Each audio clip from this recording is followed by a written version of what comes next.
sobre celebração do casamento, vocês se lembram bem? Falamos sobre quais são as fases do casamento e assim por diante. Hoje nós vamos dar continuidade, vamos falar sobre a prova do casamento, efeitos e deveres do casamento, regime de bens. Então nós vamos tratar aí da comunhão parcial de bens, da comunhão universal de bens, da participação final nos aquestos e do regime da separação legal de bens. É importante que vocês tenham o material que eu passei para vocês, que foi disponibilizado no AVA, ou ao menos o Código Civil, para que a gente possa acompanhar. De qualquer forma, eu vou compartilhar minha tela aqui com o material e, a partir daí, nós vamos iniciar o estudo, então, do direito civil, a partir da prova do casamento. Tudo bem? Então, eu só vou compartilhar aqui a tela, peço um minuto para vocês, para que a gente possa, então, acompanhar a nossa aula. Área de trabalho, ok. Janela do aplicativo, compartilhar. Muito bem. Muito bem, turma. Então, acredito que vocês estejam aí com a tela compartilhada. Nós vamos começar então o nosso estudo a partir da prova do casamento. A prova do casamento, ela vem prevista lá no artigo 1543, ou seja, como é que eu provo a existência do casamento? O artigo 1543 vai estabelecer que a prova do casamento é por meio da certidão do seu registro. Então, a prova do casamento, nesse caso aqui, se faz mediante a certidão do registro do casamento. É uma prova direta. O artigo 1543 vai estabelecer como é que se dá essa prova, algo muito simples. A previsão está aí no artigo 1543. A partir daí, nós já podemos falar, então, a respeito dos efeitos e deveres do casamento a partir do artigo 1565 em diante. Nós vamos falar em efeitos do casamento, efeitos pessoais, efeitos patrimoniais ou efeitos e deveres do casamento, como querem alguns autores. Nós vamos tratar de um efeito do casamento e, a partir daí, nós vamos chamar as demais questões de deveres do casamento. Lembrando que, toda vez que nós falamos em efeitos, nós estamos lá no plano da eficácia da escada pontiana, que vocês se recordam muito bem. Nós temos lá o plano da existência, na sequência o plano da validade e depois o plano da eficácia. Então, se eu vou falar em efeitos do casamento, significa que o casamento ele existe, ele é válido, no entanto, eu preciso analisar quais são os seus efeitos. Então, o primeiro efeito do casamento, a partir do momento que duas pessoas se casam, o primeiro direito vem previsto lá no artigo 1565, parágrafo 1º, que é o efeito, e nós vamos chamar aqui de direito, né? É um efeito, mas tido como um direito, que é o direito de acrescer ao seu sobrenome do outro. Então, qualquer um dos cônjuges ali tem o direito de acrescer o sobrenome do outro. Isso não é uma obrigação, é um direito de acrescer, é uma faculdade. Então, faculta-se ao cônjuge acrescer ou não o sobrenome do outro. Está previsto lá no artigo 1565 do nosso Código Civil. A partir daí, turma, nós já podemos falar em deveres. E agora aqui nós vamos falar em deveres de ambos, né? Tanto de homem e mulher, ou um casal, uma união afetiva e assim por diante. Então, nós vamos analisar qual que é o primeiro dever aí decorrente do casamento. O primeiro dever é o dever previsto lá no artigo 1566, inciso 1, que vai estabelecer o quê? Vai estabelecer que ambos têm o dever de fidelidade recíproca. Então, aqui há necessidade de se observar a fidelidade recíproca. Então, não se admite, obviamente, aí que se falte com esse dever de fidelidade. E para que vocês tenham conhecimento aí, possam pesquisar mais adiante, essa fidelidade, ela pode deixar de ser observada em algumas situações. Então, a doutrina e a jurisprudência aí aponta vários casos, como, por exemplo, da infidelidade virtual, né? Imagina agora nesse tempo aí de confinamento, todo mundo em casa, Então, aquela infidelidade lá decorrente de troca de mensagens pode ser apontada também como uma ausência de inobservância desse dever. Outra espécie de infidelidade é a que diz respeito àquela inseminação heteróloga, como nós chamamos, ou seja, a mulher, com a ideia da concepção de uma criança, ela se utiliza de um banco de sêmen e de um esperma de uma outra pessoa que não o seu marido. Então, esse tipo de infidelidade aí também pode ser apontado aí como uma ausência de dever de fidelidade recíproca. O segundo dever é o dever de vida em comum, no domicílio conjugal, né? Que nós chamamos aí de dever de coabitação. Agora, o que se pergunta é o seguinte: será que é necessário se coabitar para se observar esse dever? Ou será que existem casais que atualmente moram em residências separadas? Será que isso é possível? Claro que é possível, turma. Esse dever aqui não precisa ser observado estritamente. Então, a depender da situação, pode ser que o casal viva em residência separada e nem por isso deixem de ser um casal com aquela ideia, com aquela concepção de constituir família. Ah, tenho que dormir no mesmo quarto. Não, posso dormir em quartos separados também.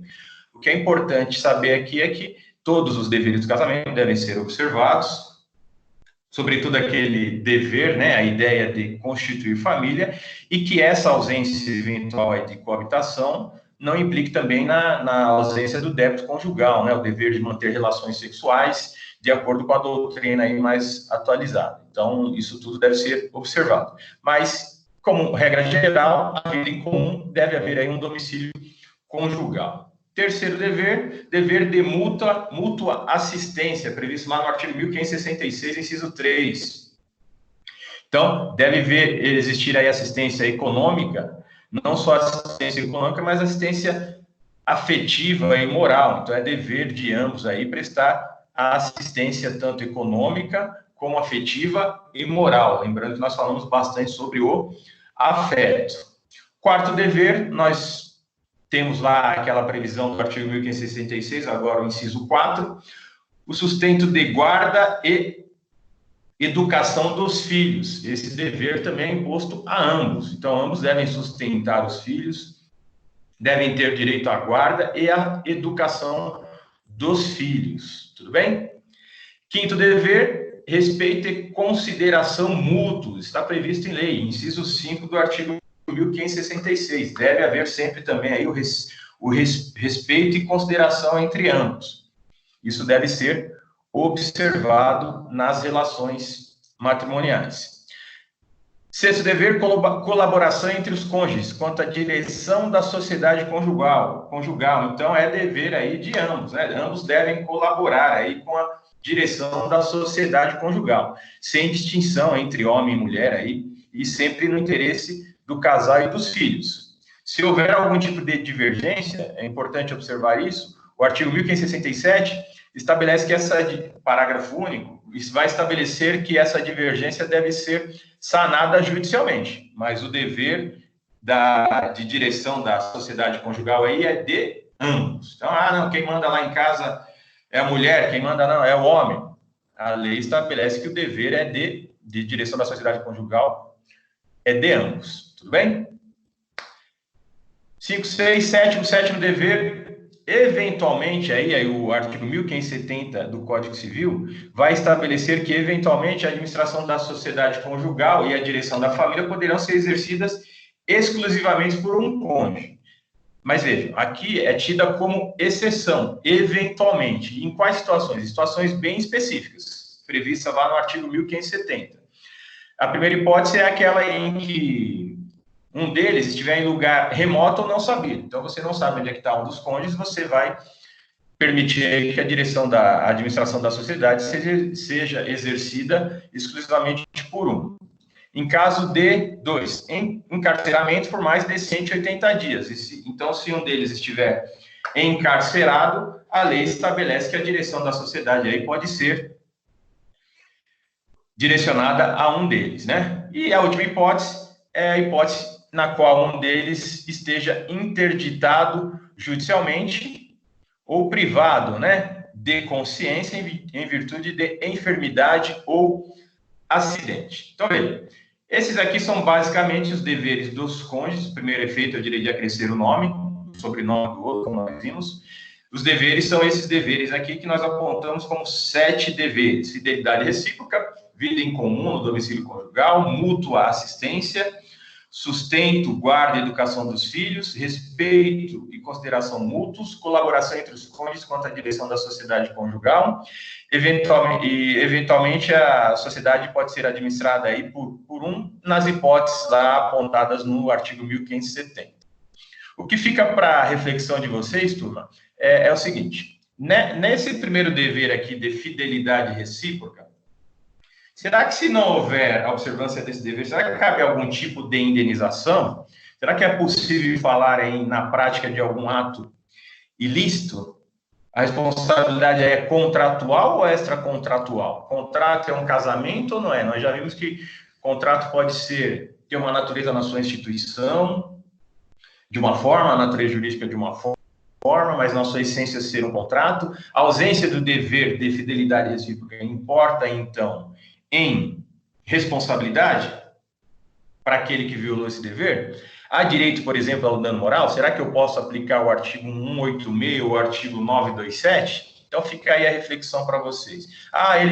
Ele faltou com um dever, ou ela faltou com um dever de fidelidade, houve aí uma infidelidade virtual, cabe uma indenização? Sim ou não? Então, fica para a reflexão de vocês. Muito bem. Continuando, nós vamos começar a tratar, então, já falamos da prova do casamento, dos efeitos e deveres do casamento, vamos começar a tratar aqui do direito patrimonial, ou seja, regime de bens. Direito patrimonial, regime de bens. E aí, o nosso Código Civil, diferentemente do que fazia o Código Civil de 1916, aponta agora quatro regimes de bens. Na verdade, são 5, nós vamos entender porque são 5. O primeiro deles, regime da comunhão parcial de bens. Segundo, regime da comunhão universal de bens. Terceiro, regime da participação final nos aquestos. Essa é a novidade no novo Código Civil, embora seja um regime aí que não é utilizado, infelizmente. E o último regime da separação de bens. E o quinto regime, que eu acabei de mencionar para você, é a possibilidade de eventualmente existir uma mescla desses regimes. Será que isso é possível ou não? Então, vamos começar aí o estudo do regime de bens, a partir do seu conceito, princípios, e entendendo, turma, para que vocês possam fixar a ideia do regime de bens, que nós vamos falar do conjunto de regras, ou seja, quais são as regras, portanto, que devem ser observadas no que diz respeito ao regime de bens. Então, mais uma vez para fixar. Quais são as regras que devem ser observadas no regime de bens? E aí nós temos todas essas regras aqui que nós vamos estudar. Então, falar de regime de bens é tratar do conjunto de regras. Perfeito?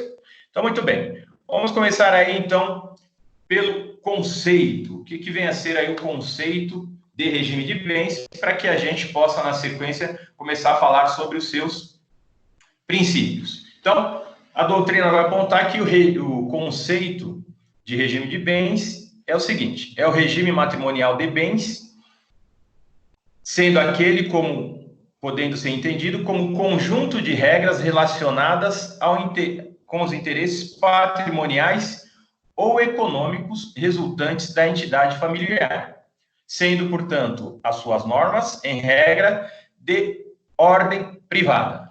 Então, vamos lá, mais uma vez.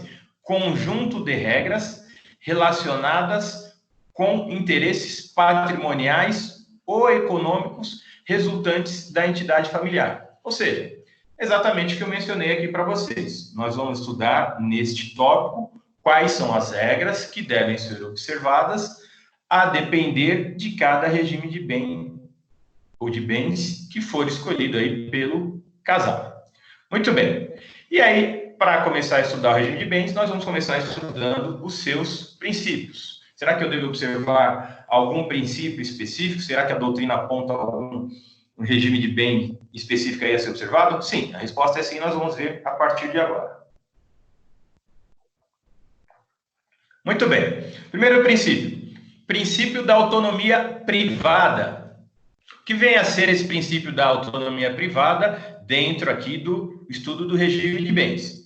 Esse princípio da autonomia privada vai estabelecer que o casal aí, os nubentes, eles podem escolher livremente o regime de bens de acordo com o que estabelece o artigo 1639. O artigo 1639, no seu caput, vai estabelecer o seguinte, que é lícito aos nubentes, antes de celebrado o casamento, estipular quanto aos seus bens o que lhes aprouver. Então, veja, o princípio da autonomia privada, primeiro princípio aqui que nós estamos estudando, vai estabelecer que é plena a liberdade na escolha do regime de bens. Significa, portanto, que o casal pode escolher aí entre o regime da comunhão parcial de bens, o regime da comunhão universal de bens, da participação final dos aquestes ou da separação convencional de bens. Nós vamos estudar que há um regime legal em algumas situações, que é o regime da separação total de bens. Então, nós vamos estudar que em algumas hipóteses, obrigatoriamente, o casamento deve se dar pelo regime da separação de bens, que nós vamos estudar, mas significa que não há comunicação do patrimônio entre o homem ou a mulher, ou entre os dois homens, ou entre as duas mulheres. Nas hipóteses na qual um tem idade superior a 70 anos, nas hipóteses de casamento diante de uma das causas suspensivas que nós estudamos, ou nas hipóteses em que é necessário o suprimento judicial. Nessas hipóteses, nós vamos falar em regime legal, mas nós vamos falar mais para frente. O primeiro princípio, portanto, estabelece que é livre. As partes têm a liberdade na escolha no regime de bens. Então, esse é o primeiro princípio. E quando se fala que as partes são livres para escolher o regime de bens, é aqui que nós falamos do quinto regime, que é o chamado regime misto. Significa, portanto, que é possível haver uma mescla desses regimes aqui. Então, pode ser que eu estabeleça, diante de uma união, para alguma situação, o regime da comunhão parcial de bens, para outra, o regime da separação. Então, por exemplo, olha, no regime da comunhão parcial, tudo que nós adquirimos na constância do casamento vai se comunicar. No regime da separação de bens, não vai haver comunicação. Mas as partes podem mesclar isso, dizer o seguinte, olha, o que for bem imóvel vai comunicar. Agora, o que for bem móvel, dinheiro, incluindo dinheiro, não vai se comunicar. Então, as partes são livres para escolher aqui o regime de bens, podendo haver esse tipo de mescla. O que não pode, e aí nós vamos ver aqui nesse segundo princípio, é haver uma diferença de regime de bem para a mulher e para o homem, ou para um ou para o outro, né? Então, o segundo princípio é o princípio da indivisibilidade do regime de bens. Indivisibilidade do regime de bens. Então, veja, não confundam isso com o regime misto. Dizer que existe o princípio da indivisibilidade do regime de bens significa dizer que eu não posso fracionar o regime de bens em relação aos cônjuges. Ou seja, não pode ser, em determinada situação, por exemplo, para um imóvel, separação total para um e para o outro, comunhão parcial de bens. Então, não pode haver essa indivisibilidade um em relação ao outro. Então, em relação a ambos, o regime é único. Então, princípio da indivisibilidade do regime de bens. Eu não posso fracionar o regime de bens em relação aos cônjuges. Tudo bem? Continuando, nós temos aí o terceiro princípio. Princípio da variedade de regime de bens, que vem na linha do que nós já apontamos acima aí quando começamos a falar do regime de bens. Então, nós temos uma variedade de regime de bens. A lei consagra aqui 4 possibilidades de regime de bens aos nubentes, com a ressalva de que eu posso me utilizar aí de um chamado regime misto, fazendo aquela mescla lá de regimes em relação a determinado bem. Então, eu teria aí um quarto regime de bens. Mas, via de regra, nós temos 4 possibilidades. Nós vamos chamar essas possibilidades aí de princípio da variedade de regime de bens. Agora, imagine o seguinte, estamos lá na fase de celebração do casamento. Nós temos aquelas fases que nós já estudamos.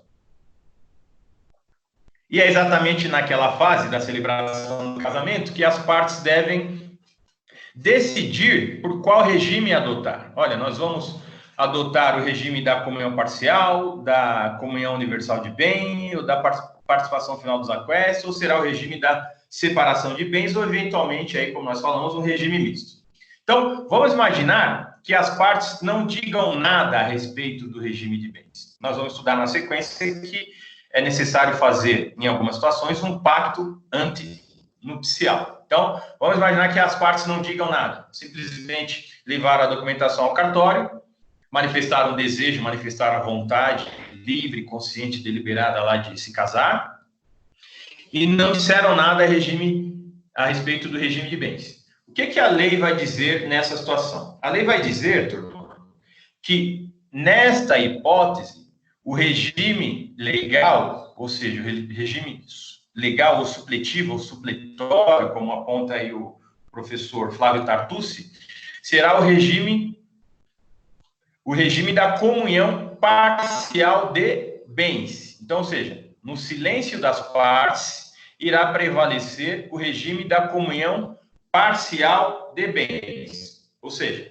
nada foi dito pelos nubentes a respeito do regime que eles desejariam adotar. Nesta hipótese, a lei vai estabelecer que será aplicado o regime supletório, o regime da comunhão parcial de bens. Tudo bem? Então, está lá nos artigos 1639, parágrafo 1º, e no artigo 1640. Nada foi dito, eu vou aplicar o regime da comunhão parcial de bens. O que é o regime da comunhão parcial de bens? Nós vamos estudar nessa aula. Significa o seguinte, que todo e qualquer bem que for adquirido de forma onerosa a partir da celebração do casamento irá se comunicar. Os bens que cada um possuía anteriormente ao casamento não se comunicam. Então, mais uma vez, no regime da comunhão parcial de bens, cada um vai chegar no momento do casamento com seus bens considerados bens próprios. Realizado o casamento e observado por opção ou por decorrência da lei o regime da comunhão parcial de bens, significa que haverá uma comunhão parcial dos bens do casal. Qual comunhão é essa? De qual parte? Da parte que eles adquiriram de forma onerosa a partir do momento do casamento. Tudo bem? Então, nada foi dito, vai se aplicar o regime da comunhão parcial, se não for o regime lá da separação total naquelas hipóteses. Quarto princípio. Princípio da mutabilidade justificada. Vejam que interessante esse princípio. Então, foi realizado o casamento, escolhido aí um dos 4 regimes, ou um quinto regime, regime misto. Será que esse regime pode ser alterado? A lei permite a alteração de um regime, ou seja, casei pelo regime da comunhão universal de bens. Olha, não quero mais, depois de 10 anos de casamento, 15 anos de casamento, 20 anos, não queremos mais manter esse regime da comunhão universal de bens. Será que as partes podem alterar o regime? Ou seja, a partir de agora elas decidem que deverá ser observado o regime da separação total de bens? A resposta é afirmativa, sim. Então, existe um princípio aqui chamado princípio da mutabilidade justificada, previsto no artigo 1639, parágrafo 2º. Ele possibilita a alteração do regime de bens, no entanto, mediante autorização judicial. Então, mais uma vez, princípio da mutabilidade justificada. É permitido, sim, a alteração do regime mediante autorização judicial. Não basta ir lá ao cartório de notas, realizar um novo pacto antinupcial, não. Eu tenho que formular um pedido judicialmente. Mais do que isso, Eu preciso motivar, meu pedido precisa ser motivado para a alteração desse regime, ou seja, qual a razão para a alteração desse regime? E, obviamente, desde que não atinja direito de terceiros. Mas o que importa saber aqui é que há um princípio chamado princípio da mutabilidade justificada. Então, se o juiz se convencer das razões invocadas pelas partes e desde que ressalvados os direitos de terceiros, eu posso alterar o regime de bens. Então, princípio da mutabilidade justificada. É permitido, portanto, alterar aquele regime de bens inicialmente adotado pelo casal, mediante autorização judicial. E o nosso Código de Processo Civil, artigo 734, estabelece lá como é que deve ser essa alteração, como deve ser esse procedimento, dizendo lá, e repetindo o Código de Processo Civil de 2015, dizendo da mesma forma como é dito lá pelo nosso Código Civil, que deve haver motivação nesse pedido e expostas aí as razões dessa alteração, sempre observando o direito de terceiros. Tudo bem? Então, mais uma vez aí, recapitulando quais são os princípios do regime que regem o regime de bens. Princípio da autonomia privada, as partes são livres para escolher o regime de bens. Segundo princípio, princípio da indivisibilidade do regime de bens. Em relação aos cônjuges, o regime deve ser o mesmo. Não posso mudar um em relação ao outro regime de bens. Não pode haver aí um fracionamento. Terceiro princípio, princípio da variedade de regime de bens. Quarto princípio, princípio da mutabilidade justificada. Portanto, esse regime, o regime que foi adotado, pode ser alterado mediante autorização judicial e desde que exista aí razões que justifiquem essa alteração de regime. Muito bem. Visto, então, o conceito e o princípio, os princípios aí que regem o regime de bens, vamos começar a estudar aí as regras gerais de cada regime. Né? Então, nós temos as regras gerais, nós falamos lá acima que o objetivo de tratar aqui do regime de bens é conhecer quais são as suas regras, é isso que nós vamos fazer a partir de agora, ou seja, quais são as regras gerais quanto ao regime de bens. Então, muito bem, vamos começar lá pelo artigo 1640. Como nós já dissemos acima, que se não houver escolha pelo casal em relação ao regime de bens, a lei vai estabelecer que deve ser aplicado o regime legal. E qual é esse regime legal? O regime legal é o da comunhão parcial de bens. Ou seja, nada foi dito, nada foi convencionado pelas partes em relação ao regime de bens. Qual é o regime que será adotado? O artigo 1640 vai dizer, olha, não havendo convenção, ou se por alguma razão ela for nula ou ineficaz, irá vigorar, portanto, quanto ao regime de bens entre os cônjuges, o regime da comunhão parcial. Então, nada foi dito pelos cônjuges, nada foi convencionado.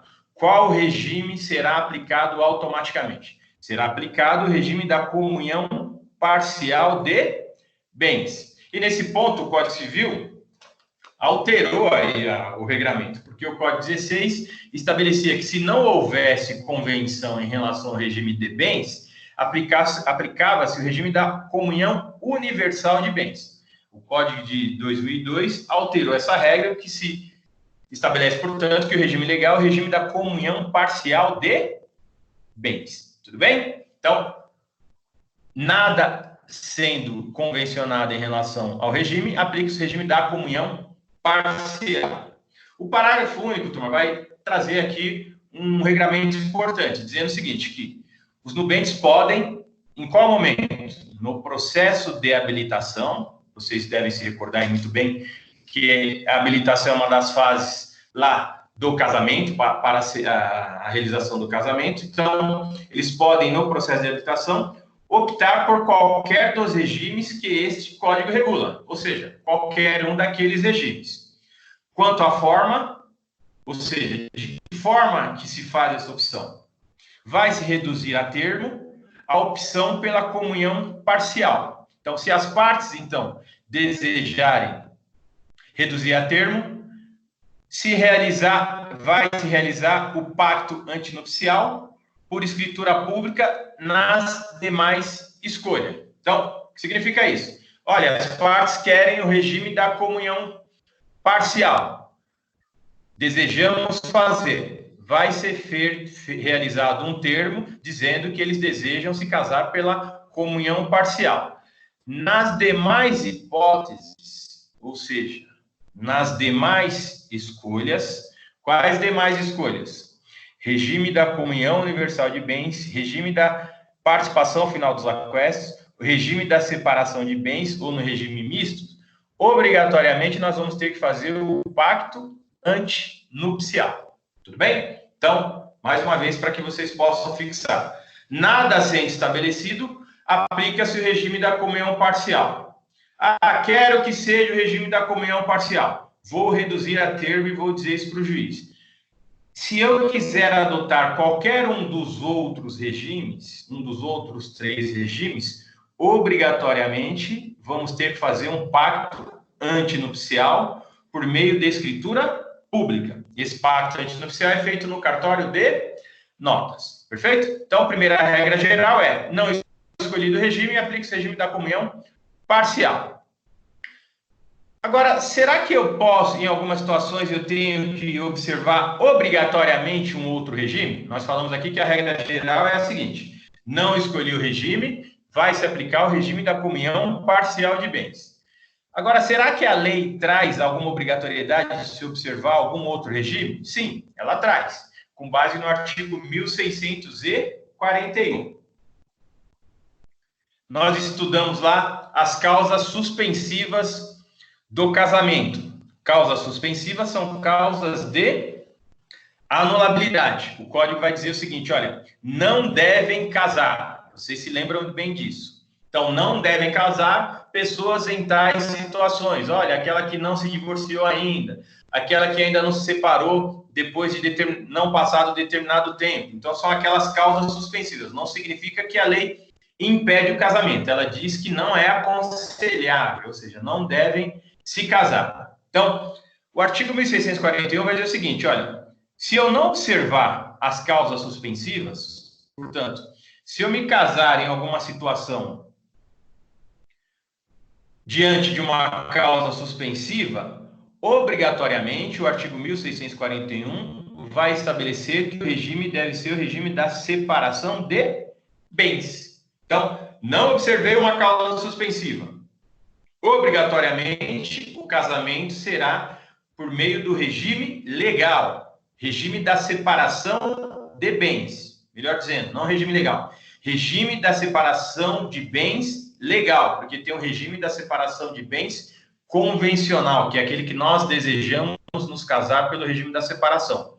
Não é isso. A lei vai dizer aqui que, obrigatoriamente, eu devo observar o regime da separação de bens. Quando? Quando eu não observar as causas suspensivas previstas lá no artigo 1523. Vocês devem se recordar que a maior parte das causas suspensivas existentes lá são para evitar confusão patrimonial. Exceção feita uma das causas lá, que é aquela de casamento com parente, que é para evitar problema aí de consanguinidade. Então, veja, não observei a causa suspensiva, vou ter que me casar diante do regime da separação de bens. Segunda hipótese na qual eu devo observar obrigatoriamente o regime da separação de bens. Na hipótese em que uma das pessoas tenha idade superior a 70 anos. Então, a mulher tem 71 anos, se envolveu aí com um rapaz de 21 anos, por exemplo, ou ao contrário, o homem tem uma idade superior a 70, se envolveu com uma mulher com idade de 18 anos, aí, por exemplo, a lei vai estabelecer que, obrigatoriamente, o regime de casamento deve ser o da separação de bens. Veja, essa é uma alteração que foi realizada em 2010. Até essa data, turma, a lei obrigava ao casamento pelo regime da separação quando a idade fosse superior a 60 anos.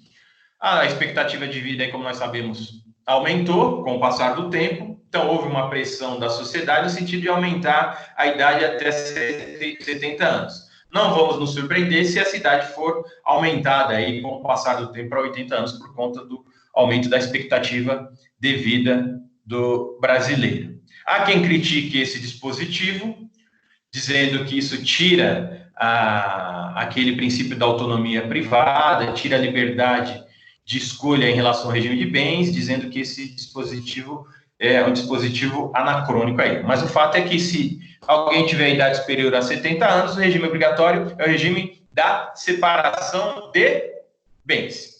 Terceira hipótese, daquelas pessoas que dependerem de suprimento judicial para casar. Aquelas pessoas que estão sob tutela e curatela, no caso dos menores. Então, depende do suprimento judicial para casar, o regime obrigatório deve ser o regime da separação de bens. Tudo bem?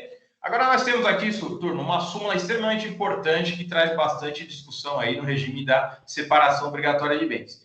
Casei pelo regime da separação obrigatória de bens, separação legal. Ou seja, nessas hipóteses aqui. Não observei causa suspensiva, idade superior a 70 anos, alguém depende do suprimento judicial. Então, fui casado pelo regime da separação de bens, ou seja, nenhum dos bens irá se comunicar aí na constância do casamento, nem os que cada um tinha antes do casamento.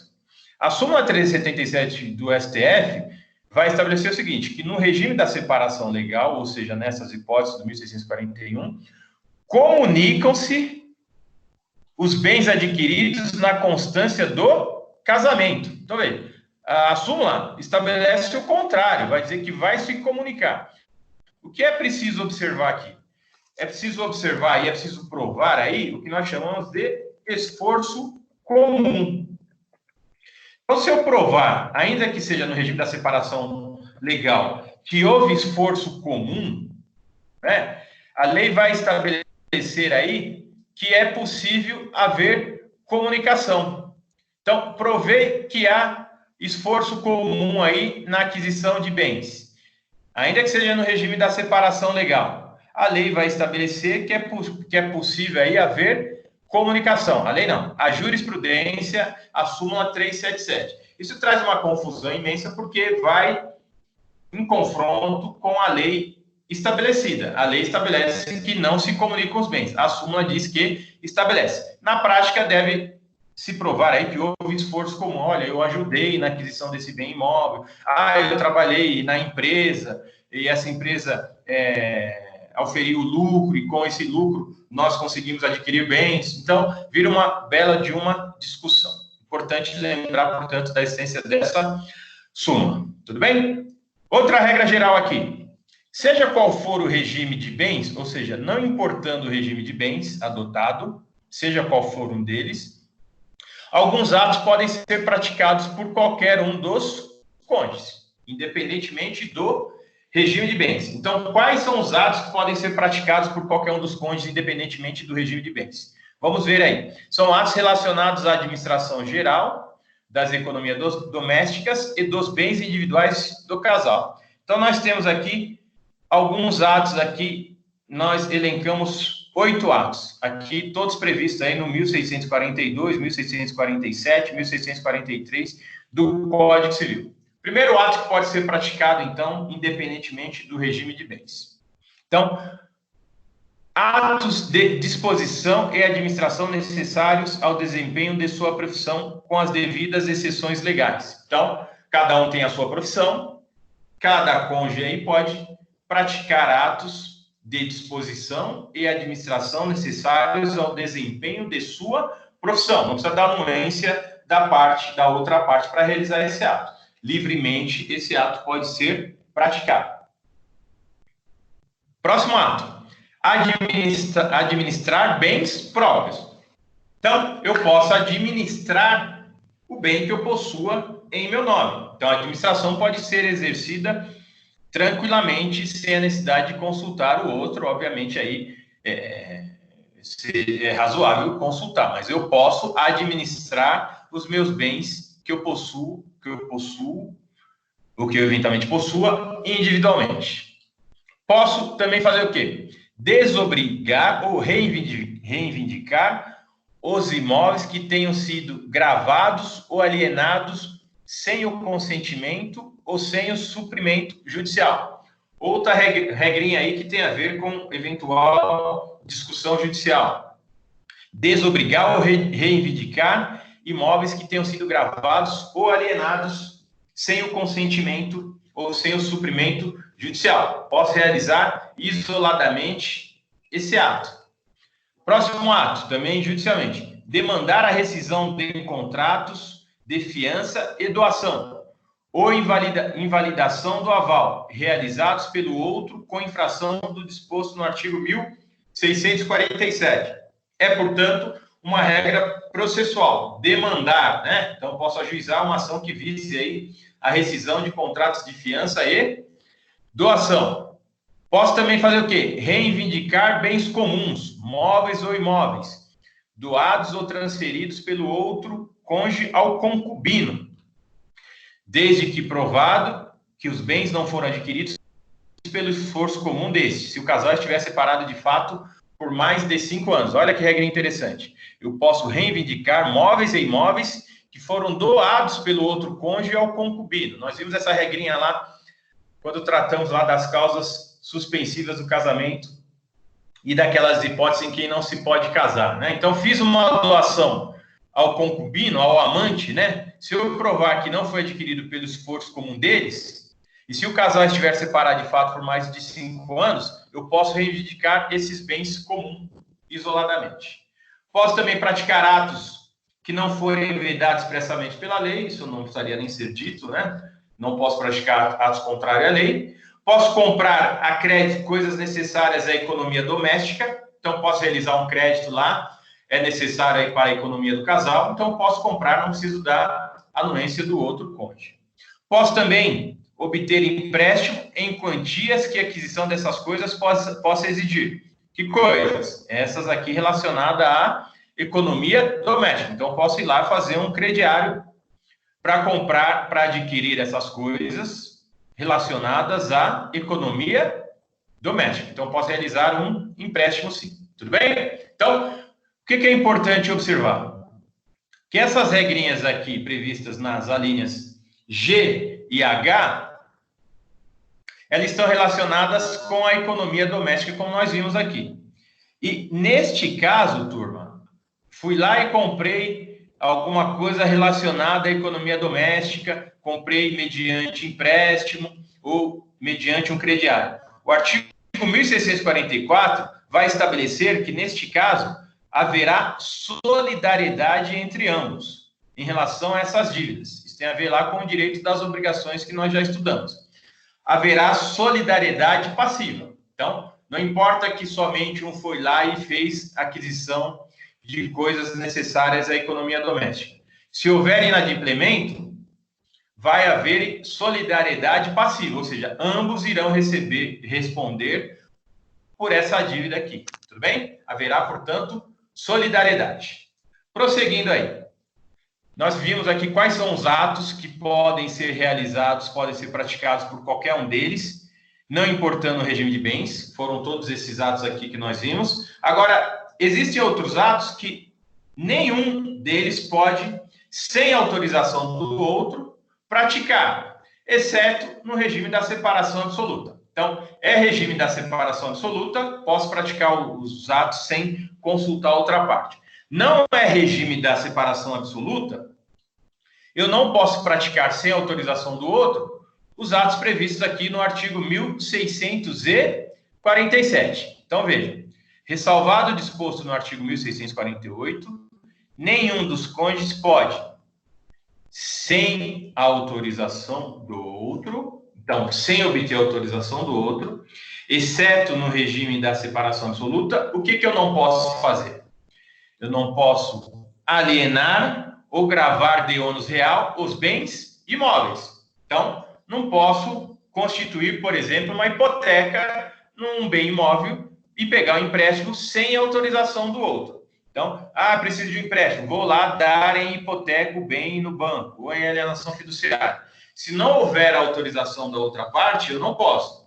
Nós chamamos isso de vênia conjugal.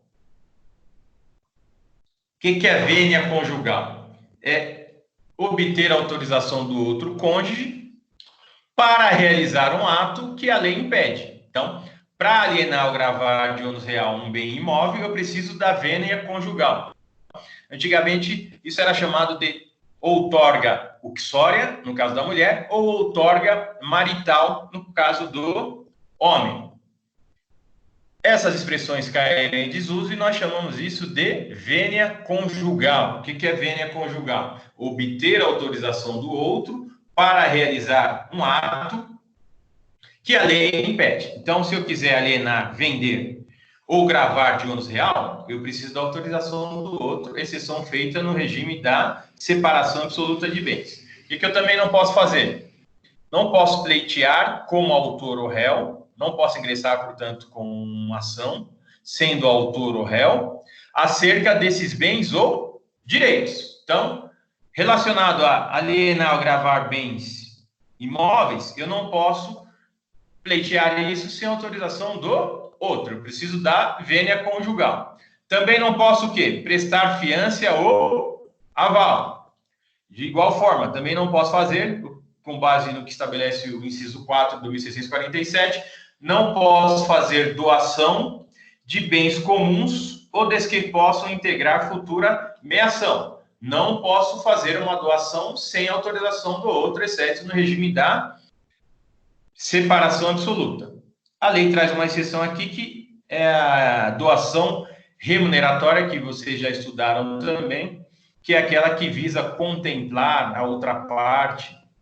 Por exemplo, o médico que salvou a sua vida, ou um salva-vidas lá que te salvou de ser afogado, que não quer receber uma quantia, você faz uma doação remuneratória. Se pode ser, eu não preciso de vênia conjugal. Mas se eu quiser fazer uma doação de bens comuns, ou diz que possam integrar a futura meação, eu preciso da vênia conjugal. Não posso doar, então, bens aí sem a autorização. Tudo bem? Então, nós vimos aqui quais são os atos que podem ser praticados, que são aqueles previstos no artigo 1642 e 1643, e vimos também os atos que nenhum deles pode praticar sem autorização do outro, que são os atos previstos no artigo 1647. Perfeito?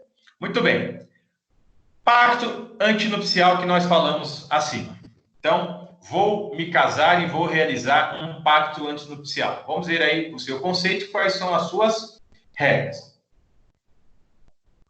Pacto antinupcial, nós já vimos aí que casamento é um negócio jurídico. Então, é um negócio jurídico bilateral de direito de família. Então, as partes vão manifestar a sua vontade porque desejam se casar e, quando vão realizar um pacto antinupcial, ele é considerado aí um negócio jurídico bilateral. Então, vou me casar em qualquer regime distinto do regime da comunhão parcial de bens. Ou seja, vou me casar pelo regime da comunhão universal de bens, regime da participação final dos aquestes, ou no regime da separação de bens. Nessas hipóteses, eu vou obrigatoriamente ter que realizar um pacto antinupcial. Então, repetindo, vou me casar em um regime distinto do regime da comunhão parcial de bens. Obrigatoriamente, eu tenho que realizar o pacto antinupcial. Então, se o casamento for no regime da comunhão universal de bens, regime da participação final dos aquestes ou no regime da separação de bens, obrigatoriamente eu tenho que realizar um pacto antinupcial. Tudo bem? Então, pacto antinupcial deve ser observado em qualquer regime que seja o regime distinto da comunhão parcial. Lembrando que se as partes não escolherem o regime adotado, o regime legal, é o regime da comunhão parcial. Desejo casar pelo regime da comunhão parcial. Reduzo a termo lá, manifesto o meu desejo em casar nesse regime, não sendo necessário um pacto antinupcial. Quais são as regras aí que devem ser observadas em relação ao pacto antinupcial? São quatro regrinhas que devem ser observadas. A primeira delas prevista no artigo 1653, desculpem. O pacto antinupcial deve ser obrigatoriamente ser realizado Então, a lei estabelece a sua forma, deve ser realizado por meio da escritura pública, no cartório de notas. Então, o pacto antinupcial deve ser realizado mediante escritura pública no cartório de notas. E esse pacto ele será nulo ou ineficaz se não ocorrer o casamento. Olha só que interessante, turma. Mais uma vez aí a escada pontiana, aquele plano de análise do negócio jurídico, plano de existência, validade e eficácia. Então, se eu realizar o pacto antinupcial e depois da realização desse pacto antinupcial não se seguir o casamento, o que acontece com o casamento? Ou com esse pacto? Existe o casamento? A lei estabelece aqui que ele será ineficaz se não ocorrer o casamento. Então, fui lá, as partes foram lá, realizaram a escritura pública no cartório de notas, o desejo era se casar, por alguma razão não se casaram. A lei vai estabelecer que esse casamento será, portanto, ineficaz. Então, se nós analisarmos com base na escada pontiana, o casamento ele existe, ele é válido, no entanto, ele não é eficaz. Melhor dizendo, o pacto existe, ele é válido, no entanto, ele não é eficaz. O casamento não vai ser nem existente, nem válido, nem eficaz, porque sequer ele foi realizado. O pacto antinupcial, ele existe, ele é válido e, portanto, ele não é eficaz, não será eficaz. Será que ele serve para alguma coisa? Serve para regular ali uma união estável, por exemplo. Então, aquelas regrinhas estabelecidas no pacto antinupcial servem de um contrato preliminar e podem regrar aí uma eventual união estável. Segunda regra específica em relação ao casamento. Ele é um negócio jurídico celebrado sob condição suspensiva. Nós estudamos lá elementos acidentais do negócio jurídico, condição suspensiva e condição resolutiva. Condição suspensiva no que diz respeito ao pacto antinupcial significa que ele só vai produzir efeitos a partir do momento que o casamento for realizado. Então, a escritura pública é realizada, o pacto antinupcial, e fica sob condição suspensiva, ou seja, só vai produzir efeitos a partir do momento da realização do casamento. Terceira regra específica prevista lá no artigo 1655, vai estabelecer que é nula a convenção ou cláusula que constar do pacto em conflito com disposição absoluta da lei. Então, não posso lá estabelecer no meu pacto antinupcial, por exemplo, alguma norma que viole os deveres do casamento. Olha, o pátrio poder será exercido somente... o pátrio poder não, que a expressão não é mais utilizada. O poder familiar será exercido somente pelo pai. O pai só vai exercer o poder familiar até os 8 anos. O dever de prestar alimentos cessará para o pai a partir dos 10 anos. Não posso, porque irá entrar em conflito com uma disposição absoluta de lei. As normas, então, que regem aí são normas de ordem pública. O artigo 1655, portanto, vai estabelecer que é nula qualquer convenção ou cláusula que conste do pacto com disposição absoluta, com conflito à disposição absoluta da lei. Quarta e última regrinha. Para que aquela convenção estabelecida lá no pacto antinupcial tenha efeito erga omnes, e nós sabemos que produzir efeitos erga omnes significa que é produzir efeito em relação a todos, ou seja, em relação a terceiros, a lei estabelece que esse pacto antinupcial deverá ser obrigatoriamente averbado em livro especial do cartório de registro de imóveis do domicílio dos cônjuges. Ou seja, realizei o pacto antinupcial.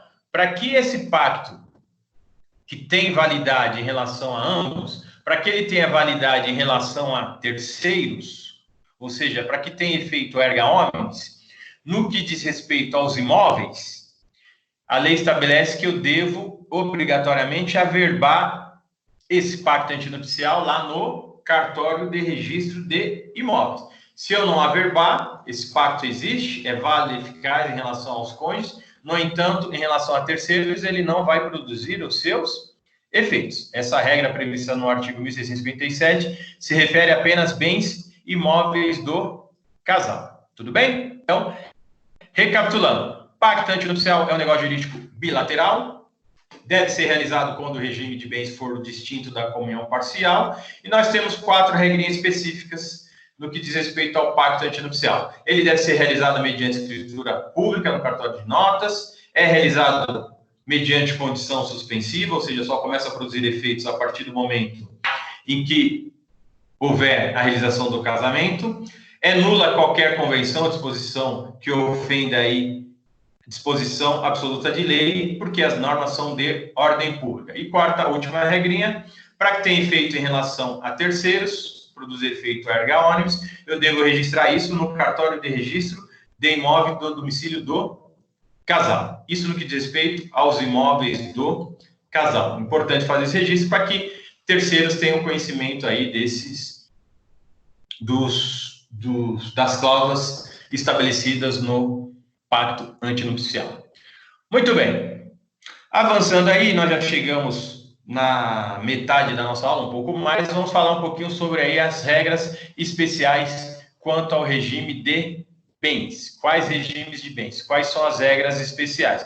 Nós falamos das regras gerais, o que pode ser praticado e o que não pode ser praticado. Nós vamos agora, portanto, falar sobre o regime de bens e quais são as suas regras especiais. Cada regime de bens aí vai possuir regras específicas. Regime da comunhão parcial, artigo 1658 e seguintes até o artigo 1666. Comunhão parcial, 1667 e 1671.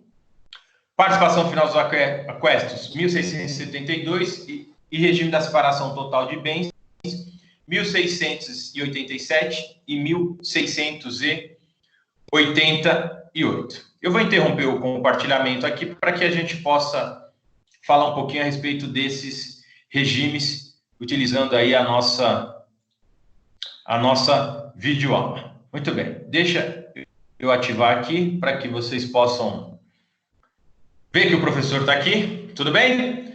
Estou aqui, turma. Então vamos lá rapidamente falar um pouquinho sobre o regime de bens. Nós temos 4 regimes de bens, exceção feita aquele 5º regime, que é o regime misto que pode ser aplicado. Primeiro regime da comunhão parcial de bens. Como é que vai funcionar esse regime? Nós vamos estudar cada um deles, tá? Mas de maneira geral, como é que funciona? Os bens que cada um dos nubentes possui antes de se casar são considerados bens próprios. Resolveram se casar, com base no regime da comunhão parcial de bens. Significa que os bens que cada um possui antes de casar serão considerados bens próprios. A partir do casamento, os bens que eles adquirirem de forma onerosa, e nós vamos ver que existem exceções, esses bens irão se comunicar. Significa que cada um deles será proprietário de 50% dos bens. Regime da comunhão parcial, então, cada um chega ao momento do casamento com bens próprios.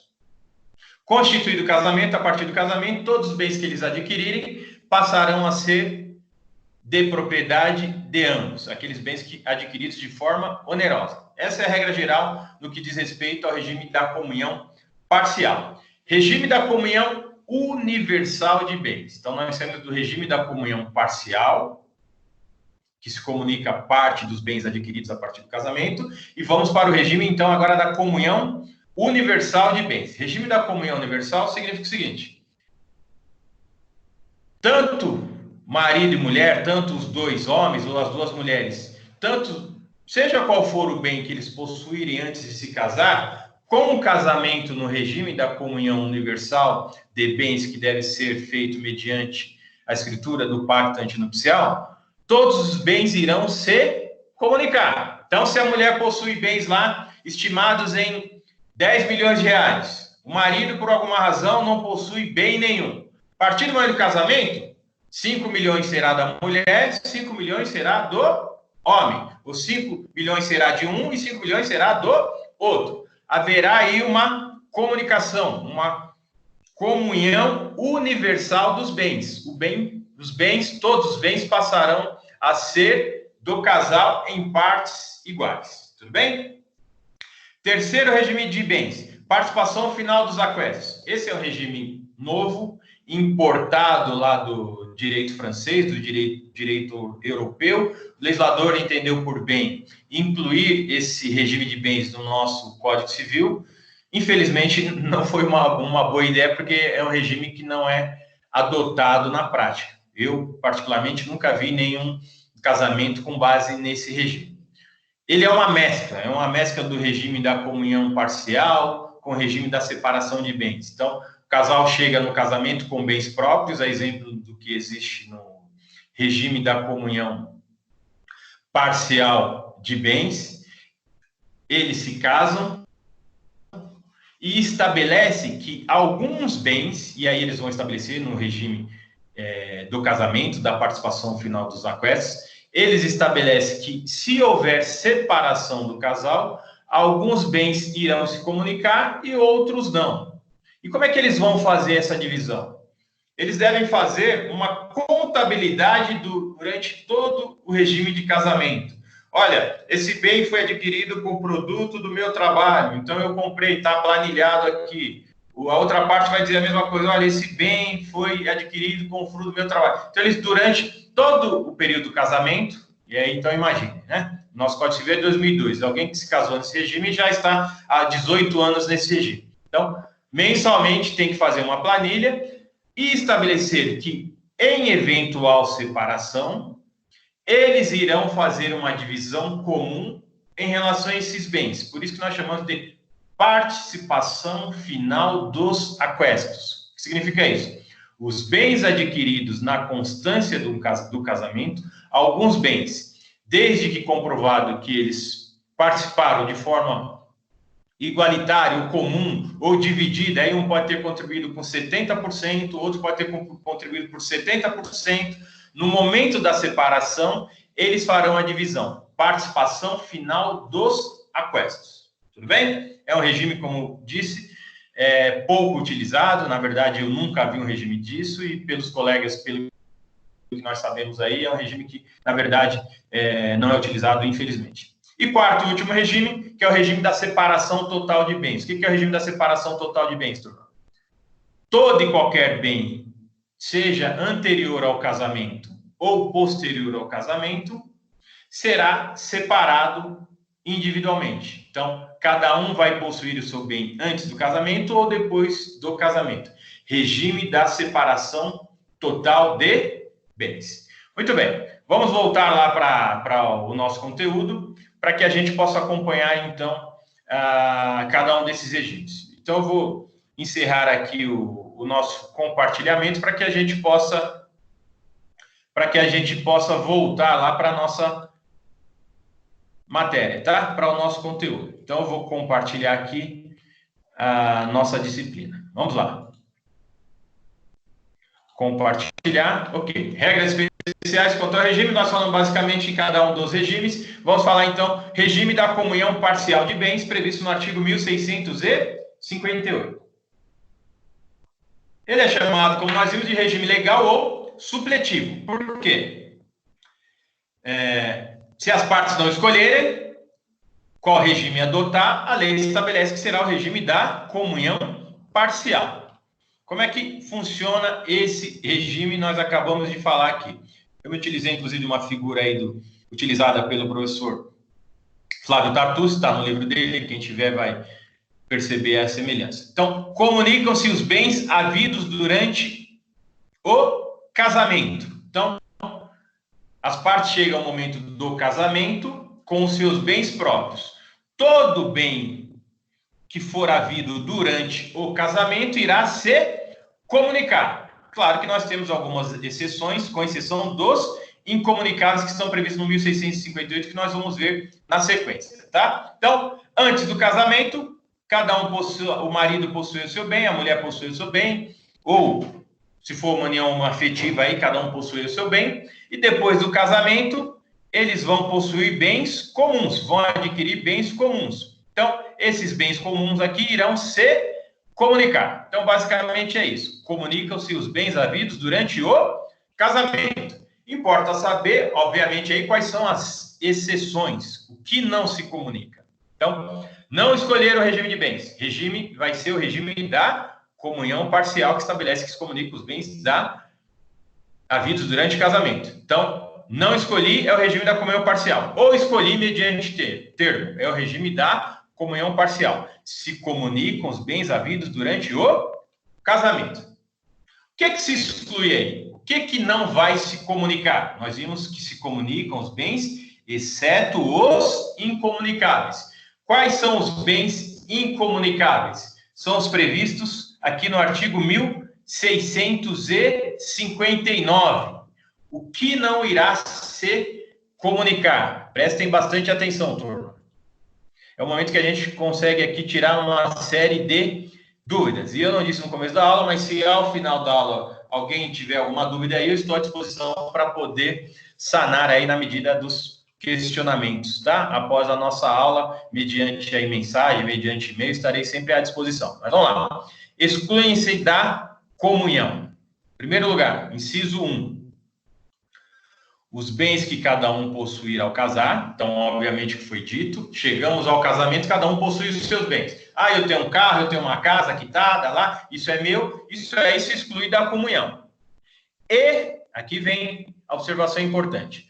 Os que sobrevierem na constância do casamento, então pode ser que eu adquira algum bem durante o casamento e não haverá comunicação. Que bens são esses? O que sobrevier na constância do casamento, a que título? Por doação. Então, recebi um bem, João e Maria são casados. Alguém doa um bem somente para João. Ou o pai ou a mãe doa somente para João um bem. Por doação. Se for no regime da comunhão parcial, não haverá comunicação desse bem. Então, se for doado, ou se for objeto, esse bem for recebido por sucessão. Então, morreu o pai e a mãe de João, ou morreu o pai e a mãe de Maria. Se esse bem for recebido por sucessão, ou seja, por testamento, não vai haver comunicação, exclui-se da comunhão. Ah, os bens que o meu marido recebeu, que minha mulher receber, se comunicam? Se for regime da comunhão parcial, não se comunica. Se for recebido por doação, por um só, né? Obviamente que se eu doar um bem para João e Maria, para o casal, vai se comunicar. Mas doado apenas a um deles, não haverá comunicação. Isso se exclui da comunhão. E os que forem subrogados em seu lugar. O que é isso, bem subrogado? Recebi lá em doação um imóvel de 500 mil reais. Vendi esse bem que não se comunica. Comprei dois outros imóveis por 250 mil reais cada um. Não vai se comunicar. Então, esse bem foi subrogado. Então, mais uma vez, regime da comunhão parcial. Eu vou repetir porque essa regra é extremamente importante, tá? Bastante confusão. Vai se excluir da comunhão os bens que cada um possuir, essa é a regra geral, né? Ou os que sobrevierem na constância do casamento por doação ou sucessão. Então, se eu recebi um bem por doação, não vai se comunicar. Pai e a mãe de um dos cônjuges faleceu, recebi por doação. Não vai se comunicar, porque esse bem é excluído da comunhão. Isso é diferente lá no regime da comunhão parcial, mas o regime da comunhão, da comunhão universal de bens. Mas no regime da comunhão parcial, não se comunica. Tudo bem? Inciso 2. Os bens adquiridos com valores exclusivamente pertencentes a um cônjuge em subrogação de bens particulares. Óbvio, né, turma? Então, se não se comunica aqui os bens que cada um possui, então, se eu tinha um imóvel de 200 mil reais, se eu vender esse imóvel e adquirir um outro, ou seja, mediante subrogação dos bens particulares, não irá haver comunicação também. Então, vendi um bem particular, comprei um outro na constância do casamento, não haverá comunicação. Por isso que é importante guardar os comprovantes, recibo. De onde veio esse dinheiro? Olha, veio da venda de um bem comum. Ah, eu comprei um outro. Não vai haver comunicação. Tinha um bem de 200 mil reais, vendi.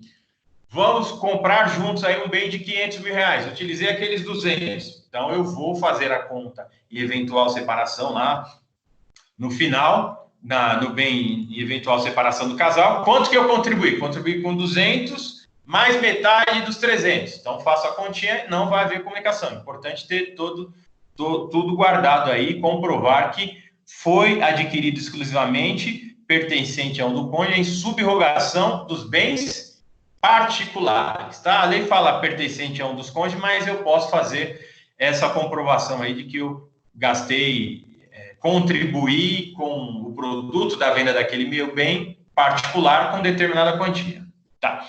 Não se comunica também obrigações anteriores ao casamento. Ah, tinha uma dívida anterior. Se comunica? Não se comunica. Inciso 3 vai dizer que não vai haver aí comunicação. Obrigações provenientes de atos ilícitos. Então, eu tinha lá um terreno, cometi uma infração que viola o direito ambiental, me tornei réu numa ação, sou responsabilizado financeiramente por isso, em decorrência de um ato ilícito. E isso não se reverteu em proveito do casal. Vou responder sozinho, porque não vai haver comunicação. Inciso 5. Bens de uso pessoal, livros, instrumentos de profissão.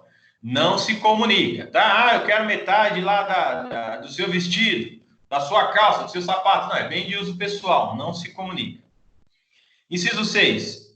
Esse é polêmico, turma. O inciso 6, e nós vamos entender porque ele é polêmico, porque depois tem uma regra que dá um tratamento diferente, então traz uma confusão absurda.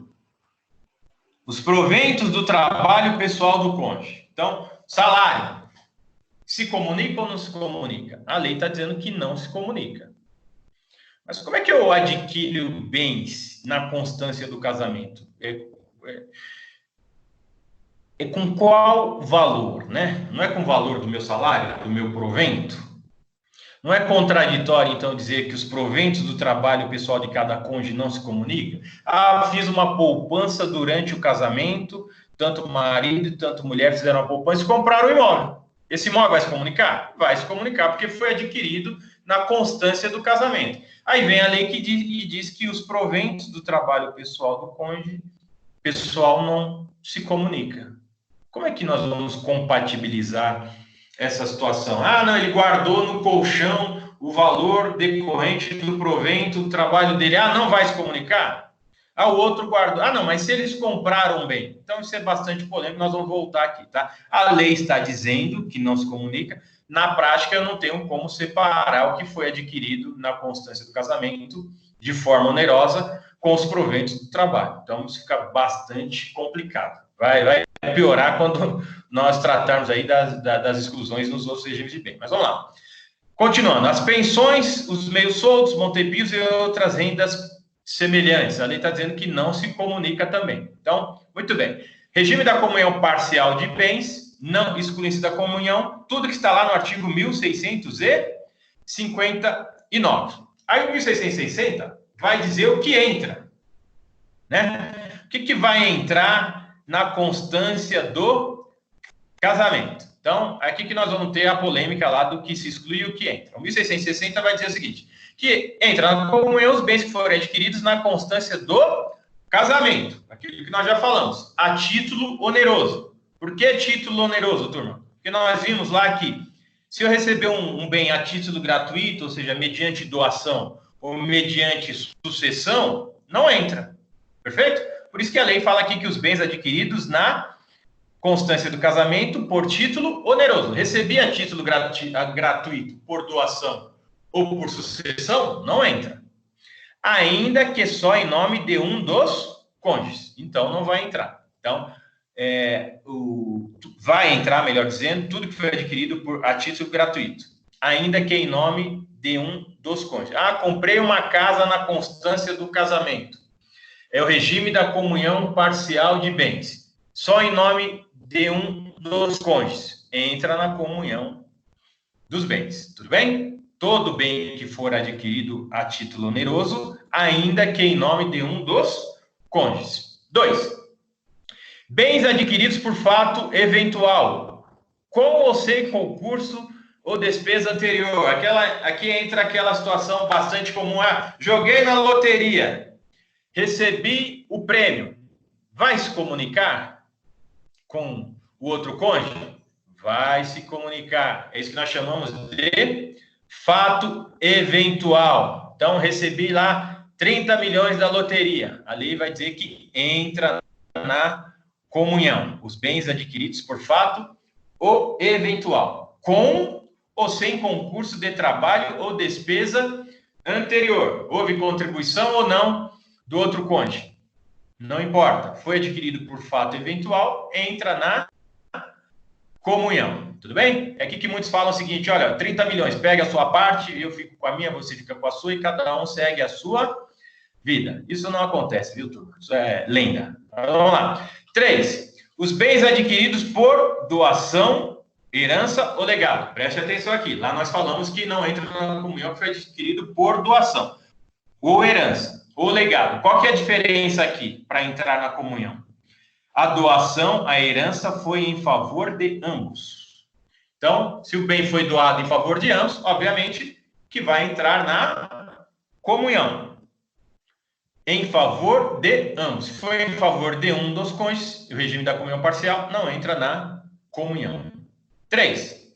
As benfeitorias de bens particulares de cada cônjuge. Fez benfeitoria nos bens particulares de cada cônjuge. Tinha uma casa lá, fizemos benfeitoria. Vai entrar na comunhão as benfeitorias? Sim, vai entrar na comunhão.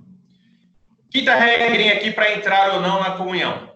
Os frutos dos bens comuns ou dos particulares de cada cônjuge percebidos na constância do casamento ou pendentes ao tempo de cessar a comunhão. O que é isso, professor? Vamos lá. Os frutos dos bens comuns ou dos particulares de cada cônjuge.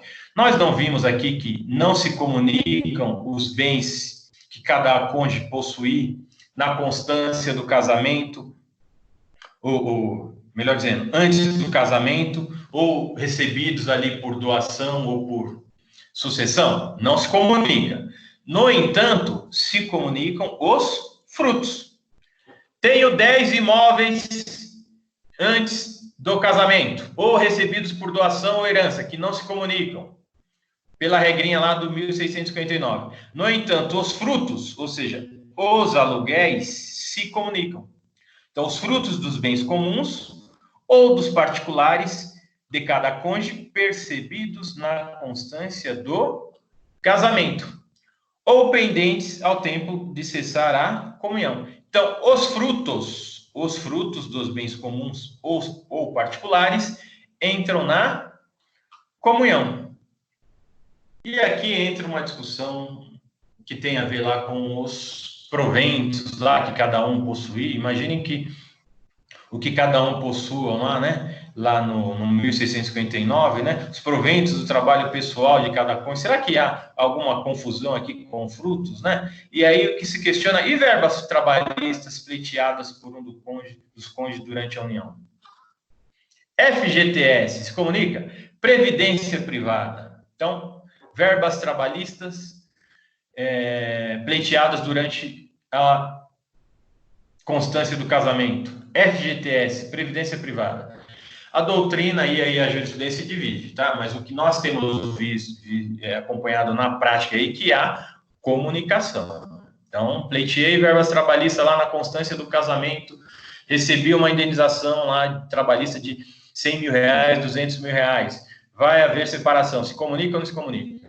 Se comunica. Eu tenho vários casos no escritório, inclusive, que nós pleiteamos isso ou defendemos quem pleiteava isso, que teve que haver o rateio aí das verbas trabalhistas, também de FGTS, também de previdência privada, com suas variações, né, a depender do tipo de previdência privada. Mas fica aí a observação para vocês poderem sempre observar o que a jurisprudência e a doutrina vem apontando no que diz respeito à comunhão desses bens aí adquiridos na constância do casamento.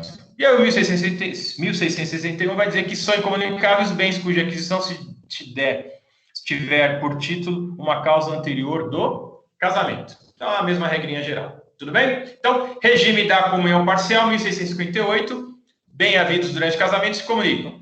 Os bens particulares, comuns havidos por doação ou sucessão não se comunicam e se excluem da comunhão tudo que está lá no 1659. E entram na comunhão tudo que está no artigo 1660. Próximo regime, regime da comunhão universal de bens. Esse é bem mais tranquilo, como nós já falamos, vai haver comunicação de todos os bens que cada um possuía antes de se casar e os adquiridos na constância do casamento. Para a adoção desse regime, como nós vimos, é necessário o pacto antinupcial. Como regra, comunicam-se então tanto os bens anteriores como os presentes à celebração do casamento. Portanto, há comunicação total e plena nos aquestos. Os aquestos, bens adquiridos na constância do casamento. O que inclui as dívidas passivas de ambos. Então, tudo vai se comunicar. Então, regime da comunhão universal de bens. Cada um possuía bens particulares. Se casaram, todos os bens serão bens comuns. Regime da comunhão universal. Há alguma regrinha para exclusão de bens? Sim.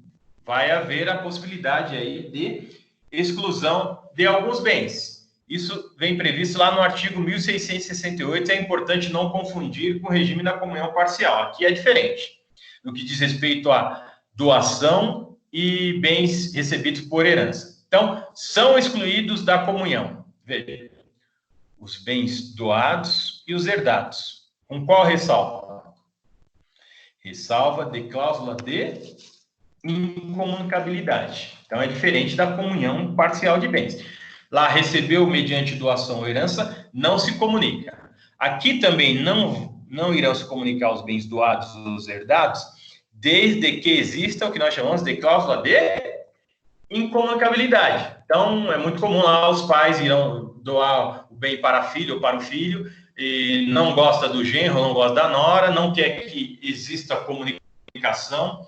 Se o regime for o regime da comunhão universal de bens, é possível fazer a doação, né? Ou deixar mediante herança, com a chamada cláusula testamento, né? Com a cláusula de incomunicabilidade. Então, o que vai acontecer aqui? Eu vou doar e vou dizer, dou o bem para João, com a cláusula especial de incomunicabilidade, dizendo que esse bem não se comunica com o seu cônjuge. A lei prevê lá que é necessário justificar a razão dessa cláusula de incomunicabilidade, mas para não haver comunicação, a saída da lei aqui, o que a lei estabelece é que eu posso dizer que eu aponto aí uma cláusula de incomunicabilidade. Tudo bem? Então, vou dizer que não vai haver a comunicação. Perfeito? Então, bens doados ou herdados com cláusula de incomunicabilidade. Próxima regrinha aqui. Os bens gravados com fideicomisso e o direito do herdeiro fideicomissário, antes de realizada a condição suspensiva. Então, recebi um bem aqui que foi gravado com fideicomisso. Fidúcia vem lá de confiança, né? Ou direito de herdeiro do fideicomissário. Então, antes de realizada a condição suspensiva, ou seja, isso é importante para que vocês saibam aqui, antes de produzir efeitos, esse fideicomisso, esses bens serão excluídos da comunhão. Também são excluídos da comunhão, inciso 3, as dívidas anteriores ao casamento, salvo se elas forem provenientes de despesas com seus aprestos ou reverterem em proveito comum. Então, dívidas anteriores ao casamento não se comunicam. O que é importante saber aqui, salvo se essas dívidas se reverterem em proveito comum. Reverteu em proveito comum, entra na comunhão. Não reverteu em proveito comum, é excluído da comunhão. Quarto, as doações antinupciais feitas por um dos cônjuges ao outro com cláusula de incomunicabilidade. Então, eu faço uma doação antes do casamento para o outro cônjuge e digo, olha, esse bem que eu doei para você não vai se comunicar na constância do nosso casamento. Não vai haver comunicação aí no casamento. Obviamente, porque eu fiz uma doação antes do casamento com cláusula de incomunicabilidade. Então, precisamos observar essa regrinha aqui também.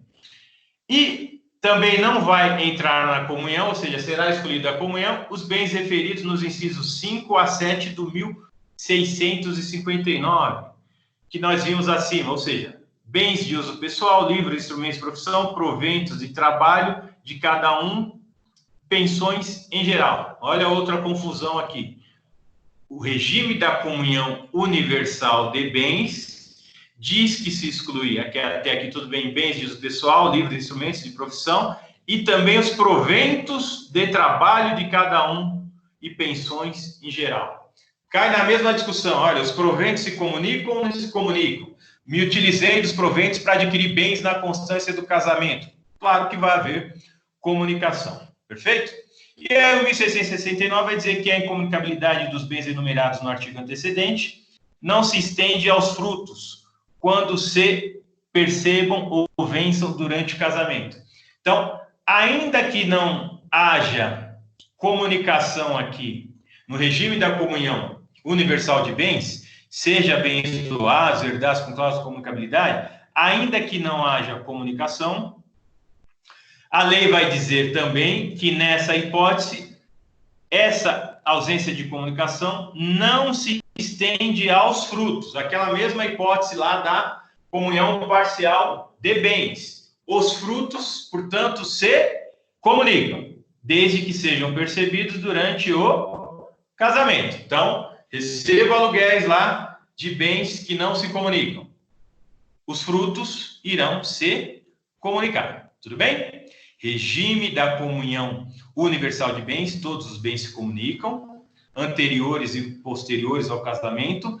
Os bens que são excluídos são os bens apontados no 1668. O 1669 diz que essa exclusão não se estende aos frutos. Então, os frutos se comunicam. Tudo bem? Próximo regime. Regime da participação final nos aquestos, 1672. Como nós já apontamos aí, é um regime novo e um regime complexo. Basicamente, o que acontece aqui? Durante o casamento, há uma separação total dos bens. Então, escolhemos o regime da participação final nos aquestos. Obrigatoriamente tem que fazer escritura pública, ou seja, fazer o pacto antinupcial mediante escritura pública e optar por esse regime. Optei por esse regime, o que vai acontecer? Durante o casamento, turma, há uma separação total dos bens. E em caso da dissolução do casamento, ou seja, da sociedade conjugal, alguma coisa que nós entendemos como próxima aí, da comunhão parcial. Então, veja, olha como esse regime é complexo. Escolhemos o regime da participação final nos aquestos. Durante o casamento, o que se entende é que o regime é da separação total. Cada um vai possuir os seus bens e os que possuía anteriormente também. Agora, que se houver dissolução do casamento, nós vamos aplicar as regrinhas da comunhão parcial de bens. Então, desde que eu comprove tudo que foi adquirido na constância do casamento, planilhar tudo isso, contabilizar, numa eventual separação, eu vou aplicar as regrinhas da comunhão parcial. E aí, o que vai acontecer? Cada cônjuge vai ter direito a uma participação daqueles bens para os quais colaborou para a aquisição, devendo provar o esforço para tanto. Então, a ideia qual é? A ideia é que, durante o casamento, seja o regime da separação total, mas se houver dissolução, eu vou aplicar as regrinhas da comunhão parcial. Quando é que eu vou aplicar essa regra? E como é que eu vou aplicar? Eu tenho que provar, cada um vai ter que provar que colaborou para a aquisição dos bens mediante o esforço para tanto. Compramos bens na constância do casamento. O bem está em nome de ambos, mas será que houve prova do esforço para aquisição ou um dos cônjuges só colocou simplesmente o nome? Então, eu vou ter que provar isso no momento da dissolução. Então, basicamente, cada um possui bens comuns aqui durante o casamento, né? E antes do casamento também, que seja, né? Cada um possui bens, mas o que importa é saber como isso acontece durante o casamento, porque o regime chama participação final nos aquestos, bens adquiridos na constância do casamento. Então, durante o casamento, cada um possui bens aqui, marido e mulher.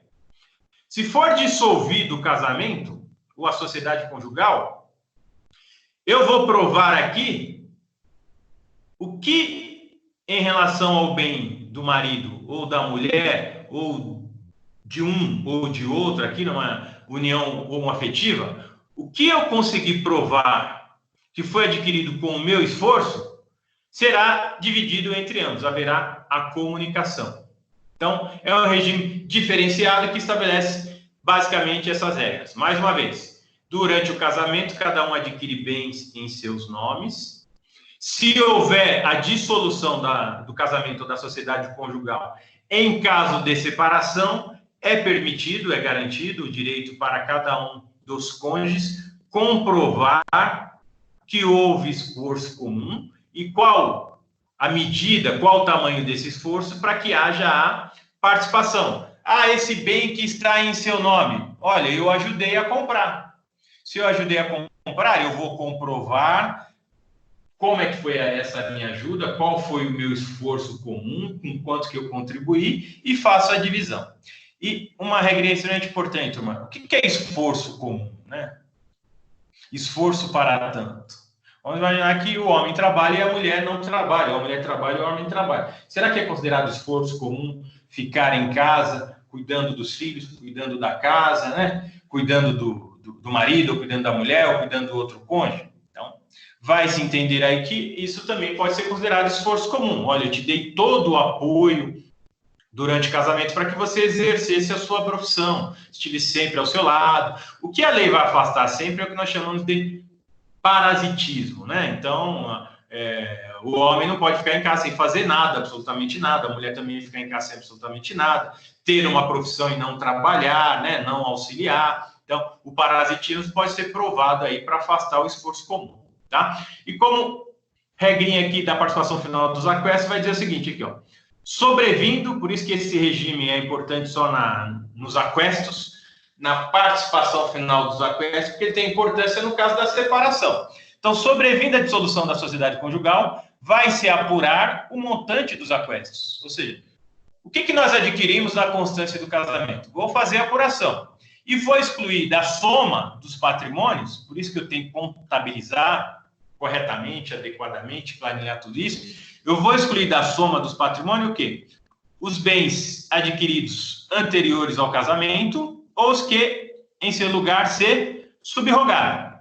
Subrogaram nós já vimos. Vendi um bem comum e comprei outro no lugar. Então, isso eu vou excluir da soma. Vou excluir também o quê? Os que sobrevieram a cada cônjuge por sucessão ou liberalidade. Recebi bens por sucessão, por herança, não vai se comunicar. Por liberalidade, herança, testamento e herança, exatamente isso, por liberalidade, não vai se comunicar.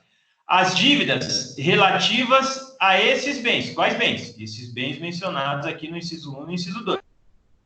As dívidas também não irão ser comunicadas. Parágrafo único. Salvo prova em contrário, presumem-se adquiridos durante o casamento os bens móveis. Então, tudo que eu tiver de bens móveis lá na dissolução, eu vou presumir que foi adquirido na constância do casamento, a não ser que eu faça uma prova em relação a isso. Então, a presunção, portanto, aqui não é absoluta, a presunção é relativa. Provei que aquele bem adquirido na constância durante o casamento, bem móvel, não foi adquirido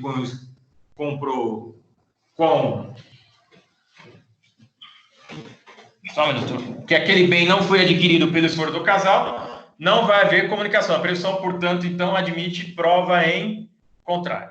Tudo bem? Outras duas regrinhas aqui para a gente analisar o último regime de bens. Diz o seguinte, 1677.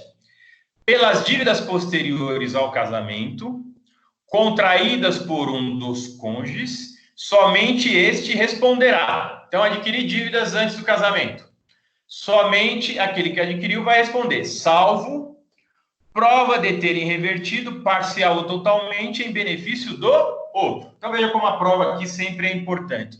Se eu provar que houve reversão em benefício da outra parte, aquela dívida irá ser comunicar. Não provei, cada um vai responder pela sua dívida no regime da participação final dos aquestos.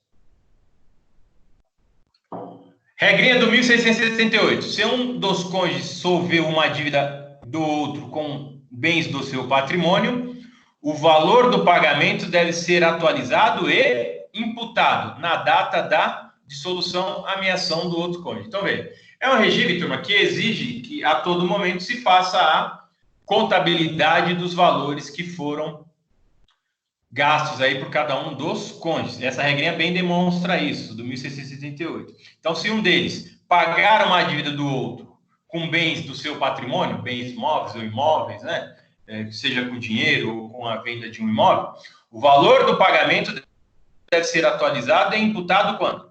Na data da dissolução, ameação do outro cônjuge.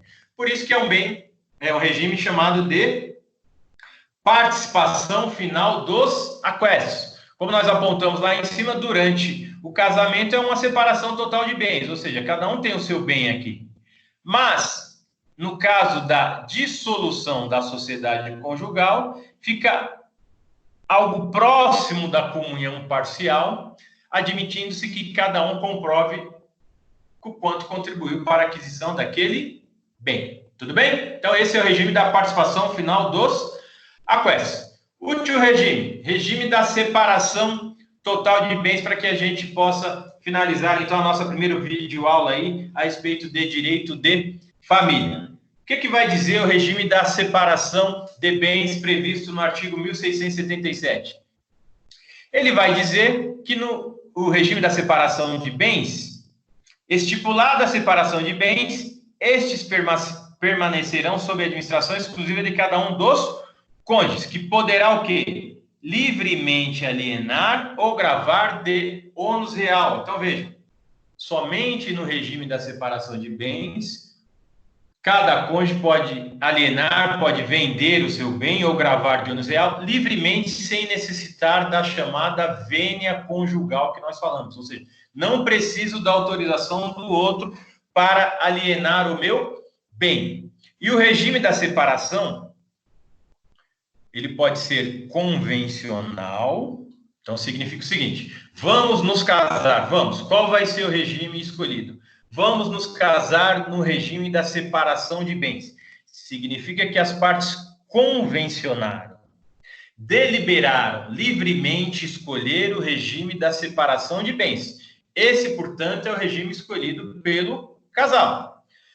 Como nós vimos, eu preciso obrigatoriamente fazer o pacto antinupcial. Eu só não vou realizar o pacto antinupcial, lembre-se bem, no caso do regime da comunhão parcial de bens. Eu simplesmente vou reduzir a termo.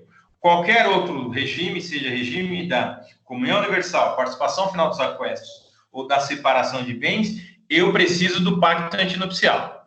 E o que nós estamos dizendo é o seguinte, que escolhendo, sendo convencionado livremente pelas partes que elas querem se casar pelo regime da separação de bens, nós vamos chamar isso de regime de separação de bens convencional. Então, convencionamos que o nosso regime vai ser o da separação de bens. Escolhemos esse regime. Esse regime da separação de bens, ele pode ser legal ou obrigatório. Em quais hipóteses? Naquelas hipóteses lá que nós vimos no artigo 1641. Então, veja, aqui as partes não convencionam, elas não deliberam, não escolhem casar pelo regime da separação de bens. A lei impõe obrigatoriamente esse regime naquelas hipóteses do 1641. Ou seja, vou casar diante de uma causa suspensiva, estou diante de uma causa suspensiva, obrigatoriamente o regime será o da separação de bens, e não convenção, por meio de convenção, né? Obrigatoriamente, porque a lei impõe nos casos do 1641. Então, primeira hipótese, vou me casar diante de uma causa suspensiva. Obrigatoriamente, o regime é da separação de bens. 2. Idade superior a 70 anos. Obrigatoriamente, o regime é da separação total de bens. 3. Estou diante de uma hipótese que há necessidade de suprimento da vontade das partes. Obrigatoriamente, o regime será da separação de bens. Então, mais uma vez, regime da separação de bens, ele pode ser convencional, é aquele que tem origem no pacto antinupcial, ou seja, as partes desejam se casar mediante o regime da separação total. Então, nessa hipótese, ele será convencional ou ele será obrigatório. Em quais hipóteses? Nas hipóteses do artigo 1641. Como funciona o regime da separação total de bens? Cada cônjuge vai ter seus bens próprios e comuns. Tanto os bens que possuíam antes de se casarem, ou os bens que foram adquiridos durante o casamento. Não vai haver, portanto, a comunicação. Não há, portanto, também necessidade de pedir vênia conjugal para alienar ou gravar de ônus real. Então, eu não preciso da autorização do outro para vender o meu bem, seja no regime convencional ou legal obrigatório. Tudo bem? No entanto, ainda que seja no regime da separação total de bens, o artigo 1688 vai estabelecer aqui que ambos são obrigados, isso é um dos princípios que nós vimos lá, um dos deveres dos cônjuges, são obrigados o quê? A contribuir para as despesas do casal na proporção dos rendimentos de seu trabalho e de seus bens, salvo se houver estipulação no pacto antinupcial. Então, se eu disser lá que no pacto antinupcial que eu serei responsável pelas despesas, ou que o cônjuge será responsável pelas despesas em tal proporção, vai prevalecer o que foi pactuado. Mas ambos são obrigados a contribuir para as despesas do casal na proporção dos seus rendimentos. Perfeito? Então, esse é o regime da separação de bens. E para que a gente também, no regime da separação, tenha a ideia aqui, mediante a ilustração, ficaria assim: regime da separação total de bens, antes do casamento, cada um possui bens comuns e particulares. Depois do casamento, cada um fica com seus bens comuns e particulares. Tudo bem? Essa, então, é a regrinha que deve ser aplicada no regime da separação de bens. Eu vou interromper aqui o compartilhamento da tela para que a gente possa voltar e encerrar a nossa aula aqui mediante a ativação da nossa câmera. Então, vejam, turma, para finalizar aqui, nós estudamos, então, na aula de hoje, nós falamos sobre a prova do casamento, na sequência nós falamos sobre os efeitos e deveres do casamento. Eu posso me utilizar do sobrenome, lembrando que isso é uma faculdade e não uma obrigação. Na sequência nós falamos do regime de bens dos casamentos, conceituando cada regime e estudando cada um desses regimes. Primeiro regime, regime da comunhão parcial de bens, que é o regime que deve ser aplicado de forma supletiva, ou seja, as partes não disseram nada a respeito do regime de bens. O que nós vamos fazer? Nós vamos aplicar de forma supletiva esse regime de bens.